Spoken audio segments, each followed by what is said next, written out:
அறிந்து கொள்ளாத பல பயனுள்ள தகவல்களை நமக்காக அழகிய தமிழில் இனிமையாக வழங்க வருகிறார் பேராசிரியர் சுபவீர பாண்டியன் அவர்கள்.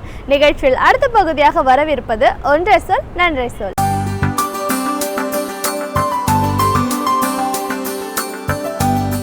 அனைவருக்கும் வணக்கம். அண்மை காலமாக வட மாநிலங்களில் வன்முறைகள் மிகுதியாகி கொண்டே போகின்றன. அதிலும் குறிப்பாக சாதிக்கு எதிரான அல்லது தலித் சமூகத்து மக்களுக்கு எதிரான வன்முறைகள் பெருகி கொண்டிருக்கின்றன என்று நாம் சொல்லலாம். ஒரு 15-20 நாள்களுக்குள் மிக மோசமான 3 நிகழ்வுகள் நடைபெற்றிருக்கின்றன. தாத்ரி என்கிற இடத்தில் மாட்டுக்கறியை வீட்டில் வைத்திருந்தார்கள் என்று சொல்லி ஒரு பெரியவர் கொலை செய்யப்பட்டிருக்கிறார். அதற்கு பிறகு அது மாட்டு இறைச்சி இல்லை, ஆட்டு இறைச்சி என்கிற செய்தி வெளிவந்திருக்கிறது. எதுவாக இருந்தாலும் அதற்காக ஒரு கொலை நடக்கிறது என்பது நம்மால் எண்ணி பார்க்க முடியாத கொடூரமாக இருக்கிறது. அதனை காட்டிலும் கொடூரமாக 2 பச்சிளம் குழந்தைகள் உயிரோடு ஹரியானா மாவட்டத்திலே எரித்து கொல்லப்பட்டிருக்கிறார்கள். இன்னொரு பக்கத்திலே பார்த்தால் விசாரணைக்கு காவல் நிலையத்துக்கு அழைத்து செல்லப்பட்ட 15 வயது சிறுவன் அடித்தே கொல்லப்பட்டிருக்கிறார். இந்த 3 நிகழ்வுகளுக்கும் இடையில் என்ன ஒற்றுமை என்றால் இவர்கள் தலித் சமூகத்தை சார்ந்தவர்கள் அல்லது சிறுபான்மையினர். எனவே 2 பேரை குறிவைத்து தாக்குகிற வன்முறை போக்குகள் வட மாநிலங்களில் கூடுதலாக ஆகி கொண்டிருப்பதற்கு என்ன காரணம்? இப்படிப்பட்ட தாக்குதல்களின் போது அங்கிருக்கிற காவல்துறையும் அரசும் என்ன செய்து கொண்டிருந்தன என்பது இன்னொரு கேள்வி. இவற்றுக்கெல்லாம் அரசுகள் பொறுப்பேற்றாக வேண்டும். மக்களை பாதுகாப்பது என்பதுதான் அரசுகளினுடைய முதல் கடமையாக இருக்க வேண்டும். ஆனால் மத்தியில் அமைச்சராக இருக்கிற ஒருவர் சொல்லியிருக்கிறார், இதற்கெல்லாம் அரசு பொறுப்பேற்க முடியுமா? யாரோ ஒருவன் ஒரு நாயின் மீது கல்லை தூக்கி எறிந்தால் அதற்கு கூட அரசு பொறுப்பாகுமா என்று கேட்டிருக்கிறார். அவர் யாரை நாயோடு ஒப்பிட்டு பேசுகிறார் என்கிற கேள்வி எழுந்து நாடு முழுவதும் அதற்கு எதிர்ப்பு அலைகள் உருவானதற்கு பிறகு நான் அப்படி பேசவில்லை, செய்தியை திரித்து வெளியிட்டு விட்டார்கள், எப்படி இருந்தாலும் நான் வருத்தம் தெரிவித்துக் கொள்ளுகிறேன் என்கிறார். ஒரு பொறுப்பான இடத்தில் இருக்கிற ஓர் அமைச்சர் பொறுப்பற்ற முறையில் பேசியிருக்கிறார் என்பதை அவருடைய விளக்கமே பிறகு திருப்பி எடுத்துச் சொல்லுகிறது. எனவே இதில் 2 செய்திகளை நாம் பார்க்க வேண்டியிருக்கிறது. ஒன்று வளர்ந்து கொண்டிருக்கிற வன்முறை, இன்னொன்று அலட்சியமாக இருக்கிற அரசு. இந்த 2ஐயும் நாம் ஒரு கோணத்தில் எடுத்து பார்த்தால்தான் எங்கேயெல்லாம் இந்த வன்முறைகள் நிகழ்கின்றன. குறிப்பாக ஹரியானா மாநிலத்தினுடைய முதலமைச்சர் அவரே சில நாட்களுக்கு முன்னால் சிக்கலான சில கூற்றுகளை சொல்லிவிட்டு எதிர்ப்புகளை வாங்கி கட்டி கொண்டார். பெண்களினுடைய சுதந்திரத்தில் அவர் நம்பிக்கை இல்லாதவராக இருக்கலாம். ஆனாலும் கூட அதனை வெளிப்படுத்துவதற்கு ஒரு முறை இருக்கிறது.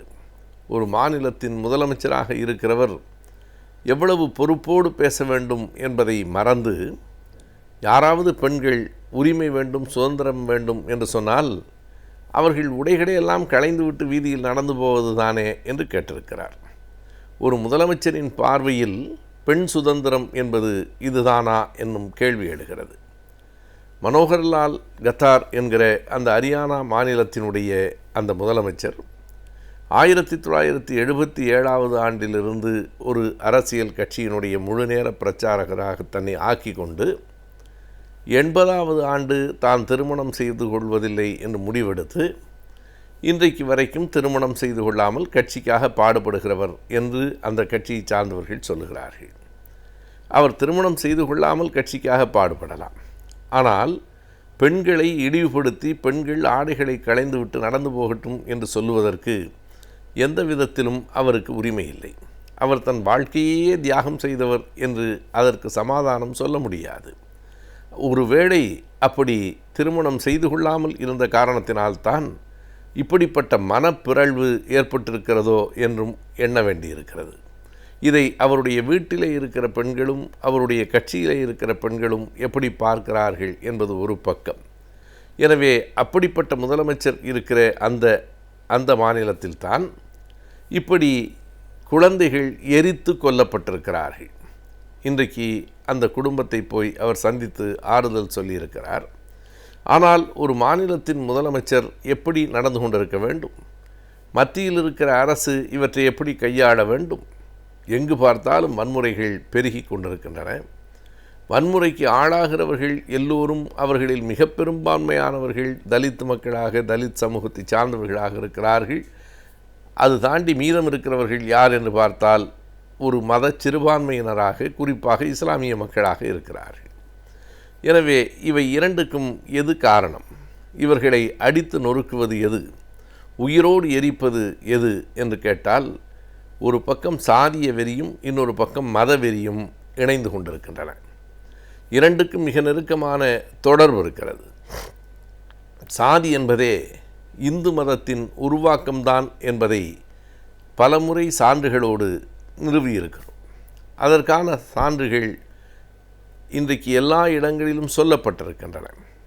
இந்து மதத்தினுடைய அடிப்படை வேதங்கள் தான் என்றால், அந்த வேதங்களினுடைய ஆதி வேதம் ரிக் வேதம். அந்த ரிக் வேதத்தினுடைய 10வது அத்தியாயம் புருஷ சூக்தம். அந்த 10வது அத்தியாயத்திலே தான் இப்படி 4 வருணங்களை பற்றிய செய்திகள் இடம்பெறுகின்றன. அதுதான் தொடக்கம். கடவுளினுடைய தலையில், தோளில், இடையில், காலில் பிறந்தவர்கள் என்று சொல்லி 4 வருணங்கள் அங்கேதான் தொடங்குகின்றன. அந்த வருணங்கள் தான் காலப்போக்கில் சாதிகளாக மாறி, சாதிகள் தான் உட்சாதிகளாகி, உட்சாதிகள் தான் கிளைச்சாதிகளாக ஆகி, இன்றைக்கு இந்தியாவிலே ஏறத்தாழ 6000 சாதிகள் இருக்கின்றன. இந்த 6000 சாதிகளுக்கும் ஊற்றுக்கண்ணாக இருப்பது 4 வருணங்கள். அந்த 4 வருணங்களுக்கும் ஊற்றுக்கண்ணாக இருப்பது ரிக்வேதம். எனவே எந்த இடத்திலே இருந்து இந்த சாதிய வெறி புறப்படுகிறது என்பதை நாம் பார்க்கலாம். மதமும் சாதியும் ஒன்றோடு ஒன்று பின்னி பிணைந்து இருக்கிறது. அந்த காரணத்தினாலே தான் இன்றைக்கு அந்த மதத்தை ஏற்றுக்கொள்ளாத இஸ்லாமியர்களின் மீதும், அந்த மதத்திலிருந்து புறத்திலே தள்ளி வைக்கப்பட்டிருக்கிற தாழ்த்தப்பட்ட சமூகத்தினர் மீதும் இப்படிப்பட்ட வன்முறைகள் பாய்கின்றன. இந்த வன்முறைகளை அரசு ஒடுக்கவில்லை என்றால் இதனுடைய எதிர்வினைகள் கண்டிப்பாக இருந்தே தீரும் என்பது இயற்கையின் நீதி. அப்படி ஆகிற போது ஒரு தேசம் கலவரத்திற்கு உள்ளாகும். அது யாருக்கும் நன்மை இல்லை. 2 சமூகத்தை சார்ந்தவர்களுக்கும் 2 மதங்களை சார்ந்தவர்களுக்கும் நன்மை இல்லை. ஒட்டுமொத்தமாக இந்த நாட்டிற்கு நல்லதில்லை. எனவே அமைதி நிலவ வேண்டும். அவரவர் கருத்துக்களை மேற்கொள்ளலாம். அவரவர் உணவு முறையை மேற்கொள்ளலாம். அவற்றுக்கான பாதுகாப்பு தர வேண்டியதுதான் ஒரு அரசாங்கத்தினுடைய கடமை. இந்த பாதுகாப்பை மீறுகிறவர்களை தண்டிப்பதற்குத்தான் அரசு இருக்கிறதே தவிர அவர்கள் செய்கிற கொடூரங்களை வேடிக்கை பார்ப்பதற்கு இல்லை என்பது இன்றைக்கு இந்தியா முழுவதும் உரக்க எழுந்து கொண்டிருக்கிற குரலாக இருக்கிறது.